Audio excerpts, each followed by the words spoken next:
Ladies and gentlemen, hello and welcome to the news postcard on TayNinhTV with some last events now private as well as nationwide. And now we come into details. Ladies and gentlemen, recently the Provincial People's Committee had directed departments, branches and localities to ensure the effective, synchronous and proper management of historical, cultural relics and the scenic sports in the province after the end of the district level administrative unit's operation. Specifically, the Provincial People's Committee requested the Provincial Police, the Management Board of the Southern Revolutionary Historical Relic Sites, and the Management Board of Badang Mountain National Tourist Area to continue to do a good job of preserving and promoting the value of relics. For the District People's Committee, proactively coordinate and hand over on records and documents related to the management of ranked relics in the area to the commune level administrative units after the arrangement. The new communes and wards need to strengthen the management of relics, maintain the names of recognized and ranked relics, and ensure that the responsible person is clearly defined.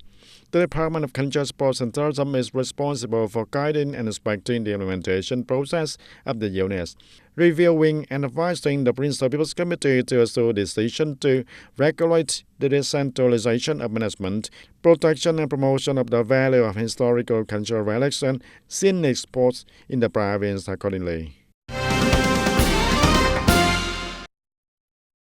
Since implementing the elimination of temporary and dilapidated houses in the province, provincial authorities at all levels have joined forces and united to achieve a number of highlights. To bring a more spacious and comfortable living space to households, the province has greatly increased the area of the Great Unity House from 32 square meters, according to regulations, to 40 square meters. This improvement not only better makes livingness, but also demonstrates a vision of innovation, putting the interests of the people first. At the same time, investing in modern infrastructure, improving the quality of life, including operating traffic infrastructure, building a wastewater treatment system, connecting to a clean water system, with outstanding initiatives not only demonstrating creativity but also forming the province's determination to improve the quality of life, building a civilized, modern and sustainable community. Implementing the evaluation movement, TayNinhTV has to build the new rural areas. All levels and sectors have paid attention to investing in essential infrastructure at the commune level, changing the face of the rural areas and creating a foundation for the socio-economic development of localities. Accordingly, the traffic infrastructure connection between communes and districts has been increasingly improved and enhanced. In the period of 2021-2025, the whole TayNinhTV province has invested in more than 4,700 kilometers of rural routes, creating favorable conditions to attract investors to rural areas, creating jobs, reducing poverty, and solving many socio-economic problems, bringing a new look and new vitality to rural areas. In addition, the province has invested in, operated and repaired over 270 construction works and projects with a total capital of more than 1,430 billion Vietnam dong, solidified dozens of kilometers of canals, served the restructuring of the agricultural sector, ensured stable irrigation and timely drainage for agricultural land, cleared the flow, solved the flooding situation in low-lying areas to convert the structure of crops with high economic value.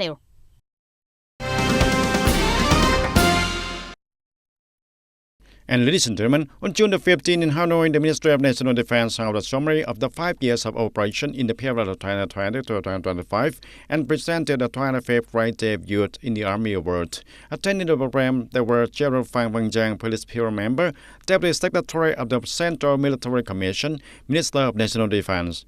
In the period of 2020 to 2025, the entire Army has nearly 3,500 works completed at the Army level, an increase of nearly 30% compared to the previous period, attracting more than 10,000 authors.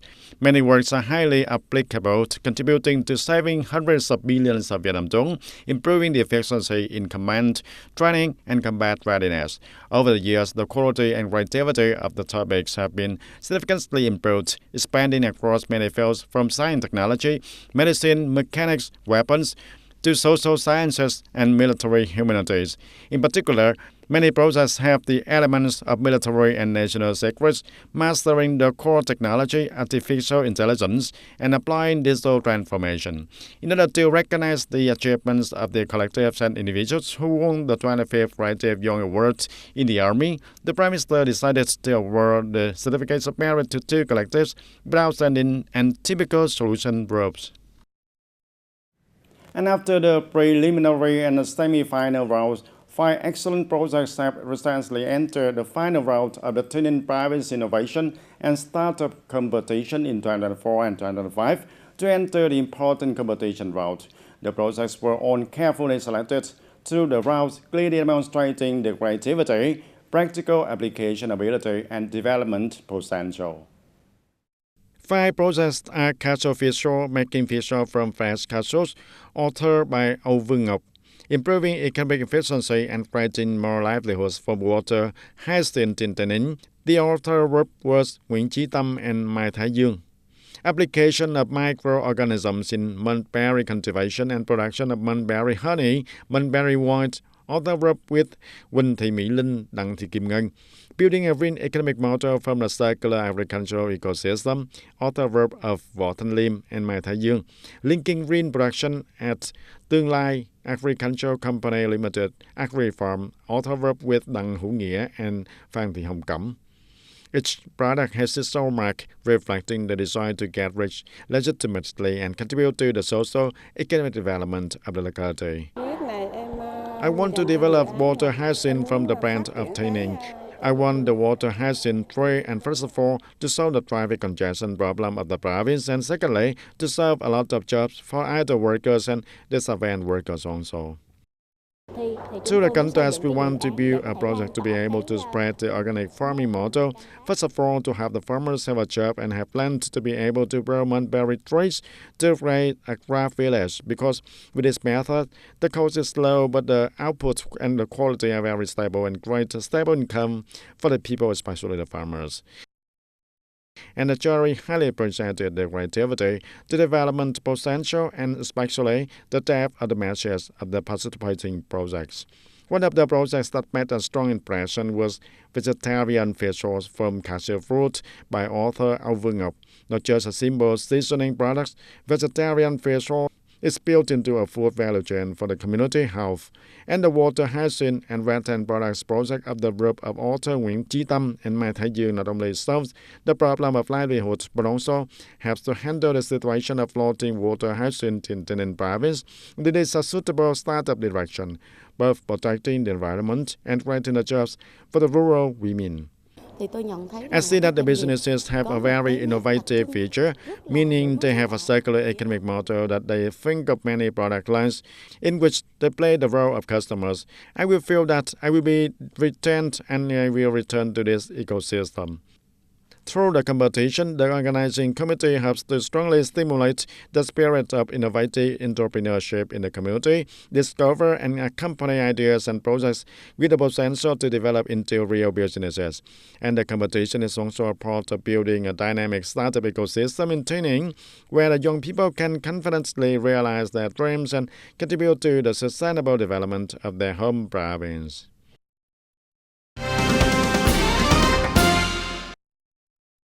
And the government had just issued Decree number 153 of 2005, amending and supplementing a number of articles of Decree number 72 of 2003 of the government regulating standards and norms for the car use, effective from July the 1st of 2005. Accordingly, the norm for car use for the general work is a maximum of 2 cars per commune.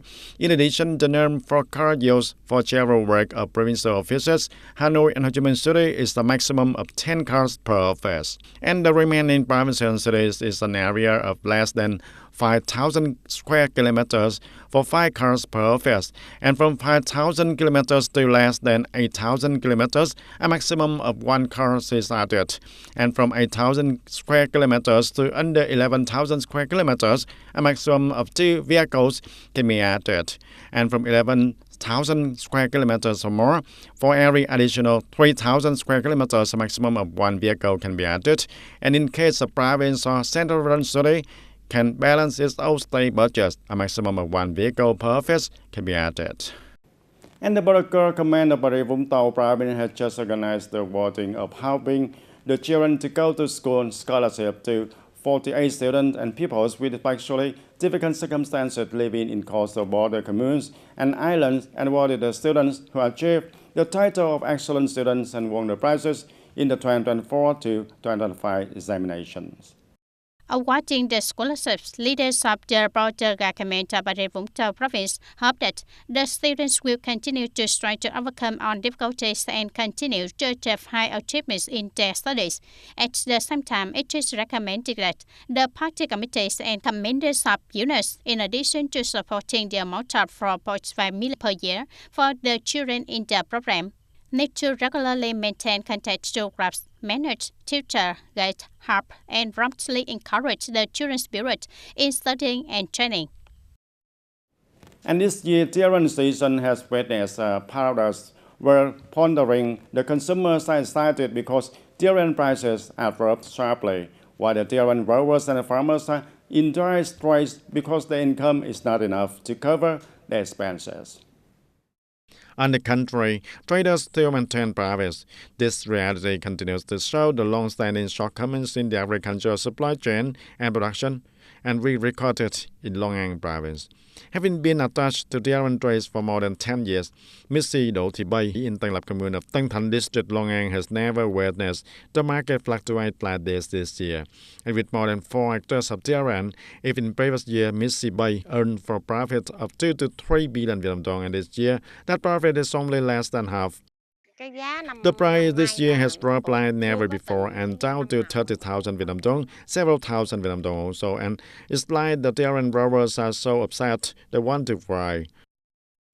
In contrast to the sadness of the growers and the farmers, the dairy consumption market is busier than ever. According to a survey by reporters at some traditional markets in Long An province, the price of dairy currently fluctuates from 60,000 to 80,000 Vietnam dong per kilogram, depending on the type. Even along the national highway of 62, many selling points have posted the price rise of only 30,000 to 45,000 Vietnam dong per kilogram. The price is cheaper than every year. For buyers, it's easy to eat, but every year is too high for me to use it. Although the consumption market is bustling, the farmers do not benefit. On the contrary, they are struggling to bear the losses because the purchase price is too low. Meanwhile, the traders still maintain profits thanks to their power to set the prices and can buy directly from the garden at a low price but sell at a significantly different price. Many farmers have reported that the traders have forced down prices, delayed purchases, or pressure them to sell at a low prices. For example, this garden has 10 tons of dairy fruit, and now it costs for 500 kilograms. Next week, it costs for 1 ton. And cutting like that will cause the tree to lose its leaves, and many gardeners will die. For example, if they buy for 30 and sell for 35,000 Vietnam dong, they still make a profit, but we still suffer a heavy loss because they have to take care of it for a whole year to get the dairy fruits like this.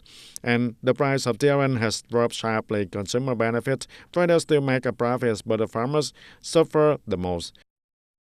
This is not the first time the farmers have fallen into the weakest link in the agricultural supply chain.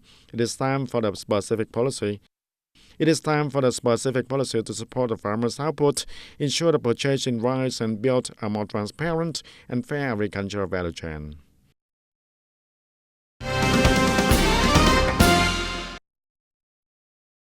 And ladies and gentlemen, more than 12,000 domestic and international athletes competed in the VN Express Marathon of Quy Nhơn 2025 held in the coastal city of Quy Nhơn, Bình Định province. It is the third race to set a record of runners participating in the VN Express Marathon system.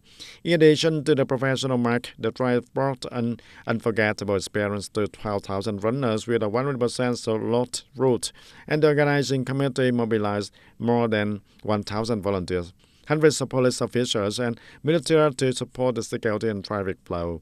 Thanks to that, the runners focused on the race comfortably, enjoying beautiful moments such as the red sunshine on the sea. More than 20 waters and medical stations operated at a full capacity to ensure the health and safety for the athletes.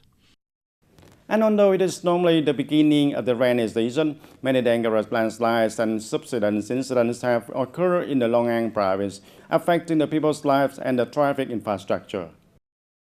Since the beginning of the year, there have been 7 dangerous landslide and subsidence incidents in Thanh Hóa, Cần Duộc, and Tân Thành districts, with a total landslide length of more than 2,200 meters, causing damage to many structures and houses, with estimated losses of over 11.7 billion Vietnam dong. Currently entering the peak of the rainy season, the risk of landslide continues to be complicated in areas along rivers, canals, and streams. Therefore, people need to raise their awareness, closely monitor the situation, and coordinate closely with local authorities to prevent risks from occurring.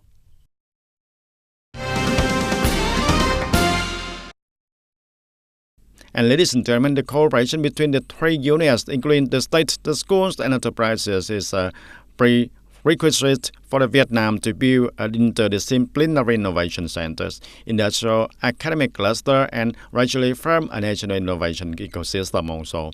And it is the formation of the leaders of Ministry of Education and Training at a conference on implementing projects on human resource development and 3 units cooperation recently held in Hanoi.